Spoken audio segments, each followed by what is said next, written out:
Afrobeats news. So there's an American rapper slash singer slash hip hop artist by the name of Doja Cat that recently dropped a song titled Woman. In fact, not just a song, she actually dropped a song as well as a video that is been doing some numbers on YouTube right now. Currently still on 7 million views, I think, last time I checked, and it's just a day since it dropped. And I have to talk about it simply because I realized that that particular song actually borrows a lot from the Afrobeat culture, and not in the best way. Now, guys, let me explain. Now, this particular lady, right, she sang a song that's mostly women empowering, right? It's a feministic kind of song, and it's not like I'm against feminism, right? I support feminism. It's just, I feel it's excessive at this day and age. But any which way, that's not what I'm talking about. I'm talking about the fact that the song borrows a lot from Afrobeat culture. First of all, from the beat, the production work on the song, which is just typically Afrobeat music, undeniably Afrobeat music. Then you go to the lyrics. The lyrics borrows a lot from, Afrobeats and Afrobeat sound, as well as the dance move. Like some of the dance move, the choreographed dance scene from the song is straight up from some of the latest dance move in Nigeria right now. And all of that made me realize that this woman must have had some Nigerian, or most likely, or at least an African helping her to really get some of these cultural significant work from Afrobeat music.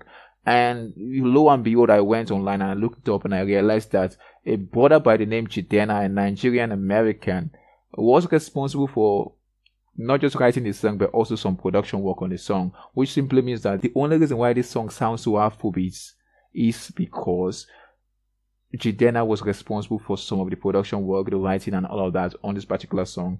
And guys, let me start by saying this, right? The production work on this song is straight up Afrobeats music. Like, it's just undeniably Afrobeats. Like, the beats, pattern, everything is Afrobeat music, undeniably. The delivery and the lyrics is a mix of Afrobeat music and pop. More pop than Afrobeat, actually.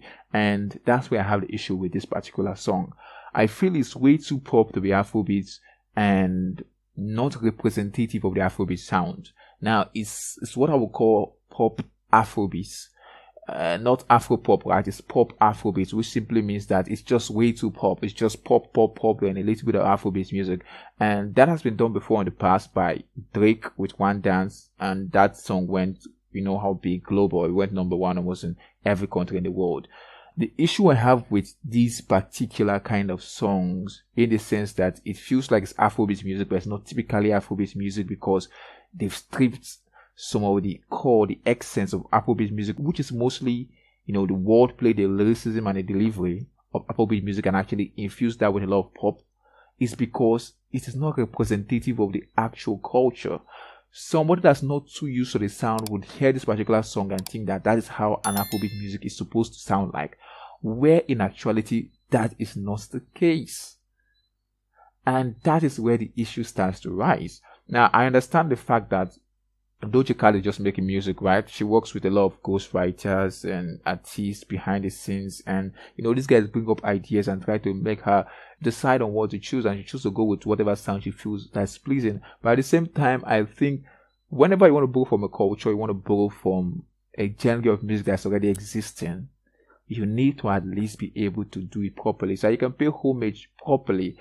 Look at, for example, Beyonce, right? When Beyonce dropped her Lion King album, she was trying to pay homage to the culture, the Afrobeat culture, and she did it with style. Like, from every song on that particular album, she made sure that in areas where she couldn't do a proper Afrobeat song, she invited an Afrobeat guest. It was Yemi Alade, it was Burna Boy, it was Wizkid, it was Savage, it was Shatta Wale. She did not just, took the production work from an African producer and just run with it and just made some kind of pop Afrobeat kind of music. She instead decided to invite the artists that actually make this kind of music and try to make a proper Afrobeat music. Like the song that Burna Boy was on, right? It was just straight up Burna Boy all through, singing, just doing his thing on that particular song. And she made sure that she paid proper homage to that song. So somebody like a Beyonce, right? I will salute her for her effort with Afrobeat music.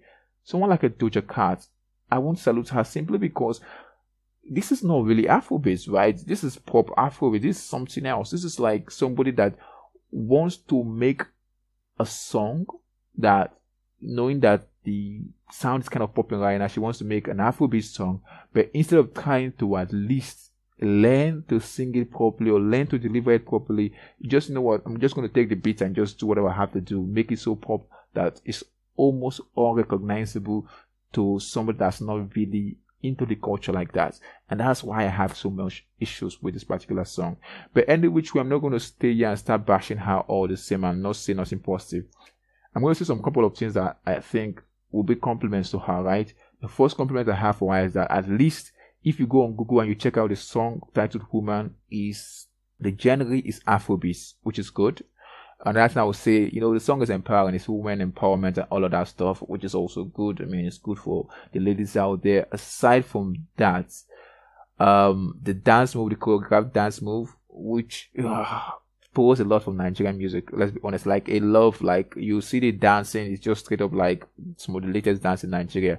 I think that was cool to have in the video, even though I feel like she should have like invited some at least African dancers, like some I don't know who actually started that particular dance. There's a dance that she did that's very popular in Nigeria right now. I don't know who started it, but maybe she should have gone and, you know, done some background work and search and check who actually started that dance and invited those guys to come perform it in the song. That would have been better than whatever went on that video. But any which way, I would say it was a great video. It sounds like a really catchy song, and I think it will actually catch on. In fact, I think it's already catching on right now. I think in the UK or in Europe, it's already doing numbers across countries over there, and it's going to just go more popular, just like Drake One Dance. But I still don't see this being a good representation of Afrobeat music to the world. Anyway, guys, tell me what you think about this particular song, and guys, don't forget to like and subscribe as well as turn on post notification, and stay tuned for more Afrobeat related entertainment and just coming